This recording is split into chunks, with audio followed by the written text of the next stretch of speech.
जय बजरंगबली। बोलिए रामदूत हनुमान जी की जय। स्वागत है आप सभी का हमारे चैनल पर। आपने हनुमान जी के दर्शन किए होंगे मंदिरों में, तस्वीरों में, और आपने देखा होगा कि हनुमान जी जब संजीवनी बूटी लेकर आते हैं और वो प्रतिमा या आपने वो फोटो देखी होगी तो उसमें हनुमान जी का जो बायां पैर है वो टेढ़ा रहता है। किस वजह से रहता है टेढ़ा पैर हनुमान जी का? किस वजह से हनुमान जी पैर को सीधा नहीं कर पाते? आज के इस वीडियो में हम आपको बताएंगे, साथ ही सुनाएंगे मंगलवार के व्रत की कथा। और हमारे चैनल पर आप सभी प्रकार की व्रत कथाएं, महात्म और व्रतों से जुड़ी जानकारियां प्राप्त कर सकते हैं। सभी व्रतों से जुड़ी जानकारियां प्राप्त करने के लिए, कथाएं सुनने के लिए आपको हमारे चैनल को सब्सक्राइब करके बेल आइकन पर क्लिक करना है। और आज का ये वीडियो अच्छा लगे तो लाइक करके शेयर करना है। लाइक तो अवश्य ही करिए, क्योंकि आपके लाइक से ही हमें पता चलता है कि आपको हमारा ये वीडियो पसंद आ रहा है। तो चलिए अब सुनते हैं हनुमान जी के पैर से जुड़ी एक पौराणिक कथा। कथा रामायण काल की है, जब लक्ष्मण जी को मेघनाथ द्वारा शक्ति दी गई थी और संजीवनी बूटी के लिए वैदराज ने बोला था। तो हनुमान जी जब संजीवनी बूटी लेकर लौट रहे थे तो उनका जो आगमन है अयोध्या के ऊपर से हुआ। जब अयोध्या के ऊपर से पहाड़ लेकर जा रहे थे तो भरत जी ने सोचा कि शायद कोई राक्षस है जो अयोध्या के ऊपर आया है, और भरत जी ने बिना सोचे समझे बाण चला दिया और वो तीर हनुमान जी के पैर पर लगा। कहा जाता है तभी से हनुमान जी का एक पैर टेढ़ा हो गया। इसके पीछे एक मान्यता ऐसी और है कि जब हनुमान जी संजीवनी बूटी लेकर आ रहे थे तो हनुमान जी को कहीं ना कहीं मन में ये गुमान आ रहा था कि वो कितने भाग्यशाली हैं, वो कितने बलशाली हैं कि उन्होंने राम जी के लिए संजीवनी बूटी लेकर आए। तब उनका यही घमंड या कहिए कि गुमान तोड़ने के लिए भगवान द्वारा ये लीला रची गई थी। तब हनुमान जी को ये समझ में आया कि वो कुछ नहीं कर रहे, करवाने वाले सब भगवान श्री रामचंद्र जी हैं। तो ऐसी मान्यता भी आती है। कहने का अर्थ ये है कि भरत जी के बाण के द्वारा हनुमान जी का एक पैर टेढ़ा हुआ। जब से वो एक पैर को आगे रखते हैं संदेश देने के लिए, जिससे कि प्राणी मात्र को भी संदेश मिले कि प्राणी मात्र जो अहंकार के वशीभूत होकर ये सोचता है कि सारे काम वो कर रहा है, वो कुछ नहीं करता, सब भगवान करवाने वाले होते हैं, इसीलिए उसके हाथों से वो काम हो रहा होता है। इसीलिए हनुमान जी हमेशा एक पैर आगे करके ये संदेश देते हैं। तो ये है हनुमान जी के एक पैर के टेढ़े होने के पीछे का राज।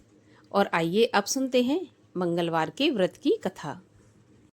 एक ब्राह्मण दंपत्ति थे जिनके कोई संतान नहीं थी, जिसके कारण पति पत्नी दुखी रहते थे। वह ब्राह्मण हनुमान जी की पूजा हेतु वन में चला गया। वह पूजा के साथ हनुमान जी से एक पुत्र की कामना भी किया करता था। घर पर भी उसकी पत्नी मंगलवार व्रत किया करती थी और पुत्र की कामना किया करती थी। मंगल के दिन व्रत के अंत में भोजन बनाकर हनुमान जी को भोग लगाने के बाद स्वयं भोजन ग्रहण करती थी। एक बार कोई व्रत आ गया जिसके कारण ब्राह्मणी भोजन नहीं बना सकी। तब हनुमान जी का भोग भी नहीं लगा पाई और वह मन में ऐसा प्रण करके सो गई कि अब तो अगले मंगलवार को हनुमान जी का भोग लगाकर ही अन्न ग्रहण करूंगी। वह ब्राह्मणी भूखी प्यासी 6 दिन तक रही। अगले मंगलवार के दिन उसे मूर्छा आ गई। तब हनुमान जी उसकी लगन और निष्ठा को देखकर प्रसन्न हो गए। उन्होंने उसे दर्शन दिए और कहा, मैं तुमसे अति प्रसन्न हूँ, मैं तुम्हारी मनोकामना पूर्ण करता हूँ। मैं तुझे एक सुंदर बालक देता हूँ जो तेरी बहुत सेवा किया करेगा। हनुमान जी मंगलवार को बाल रूप में उसको दर्शन देकर अंतर्ध्यान हो गए। सुंदर बालक पाकर ब्राह्मणी बहुत प्रसन्न हुई। ब्राह्मणी ने बालक का नाम मंगल रख दिया। कुछ समय के पश्चात जब ब्राह्मण जंगल से लौटकर आया और प्रसन्न चित्त सुंदर बालक घर में खेलते देखा तो वह ब्राह्मण अपनी पत्नी से पूछने लगा कि यह बालक कौन है। तो पत्नी बोली, मंगलवार के व्रत से प्रसन्न होकर हनुमान जी ने मुझे दर्शन दिए और ये बालक मुझे प्रदान किया। पत्नी की बात छल से भरी जानकर उसने सोचा कि यह कुलटा व्यभिचारिणी अपनी कलुषता छुपाने के लिए बातें बना रही है। एक दिन उसका पति कुएं पर पानी भरने चला तो पत्नी ने कहा कि मंगल को भी साथ में ले जाओ। वह मंगल को साथ ले चला और उसको कुएं में डालकर वापस पानी भरकर आ गया। तो पत्नी ने पूछा कि मंगल कहाँ है, वो तुम्हारे साथ गया था। तभी मुस्कुराता हुआ मंगल घर के अंदर आ गया। उसको देखकर ब्राह्मण आश्चर्यचकित हो गया।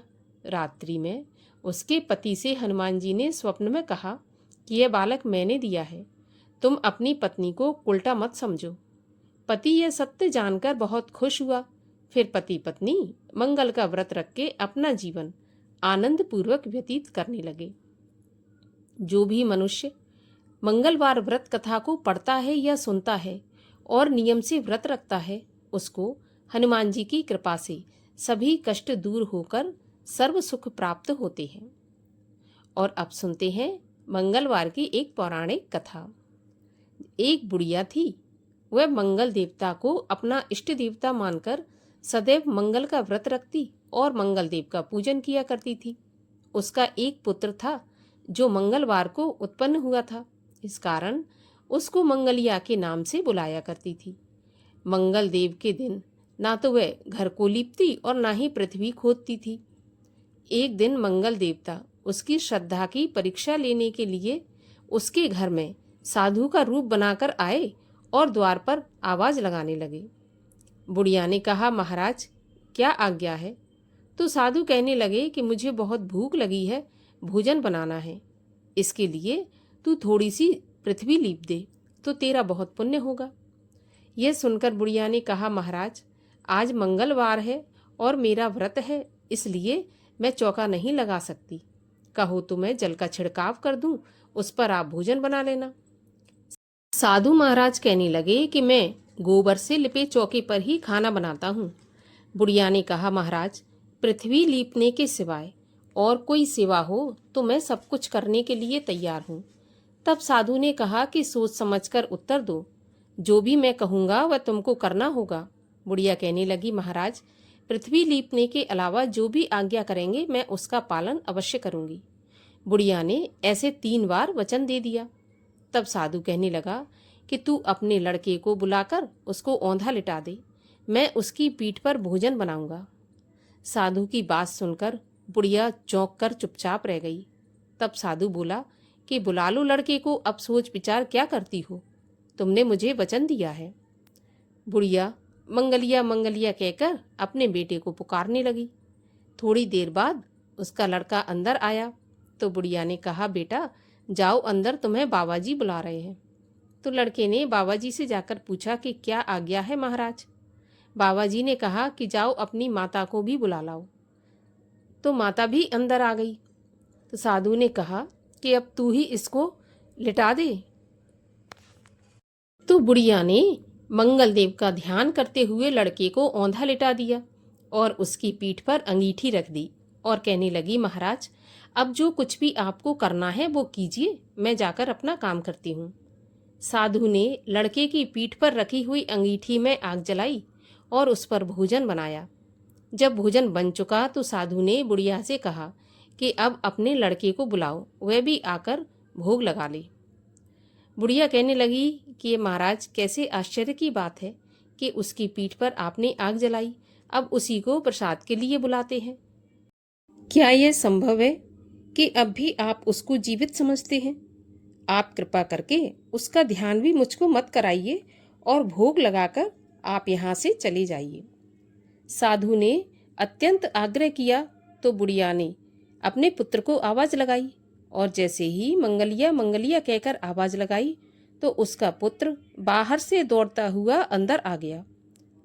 साधु ने लड़के को प्रसाद दिया और कहा कि माई तेरा व्रत सफल हो गया, तेरे हृदय में दया है और अपने इष्ट देव में अटल श्रद्धा है, इसके कारण तुमको कभी भी कोई भी कष्ट नहीं पहुंचेगा। इस प्रकार हनुमान जी की कृपा से बुढ़िया और उसका बेटा सुखपूर्वक रहने लगे। बोलिए हनुमान जी महाराज की जय। बजरंग बली की जय। और अब सुनते हैं हनुमान जी की आरती। आरती की जय हनुमान लला की, दुष्ट दलन रघुनाथ कला की। जाके बल से गिरिवर कांपे, रोग दोष जाके निकट न झाके। अंजनी पुत्र महाबलदाई, संतन के प्रभु सदा सहाई। दैबीरा रघुनाथ पठाए, लंका जार सिया सुधिलाए।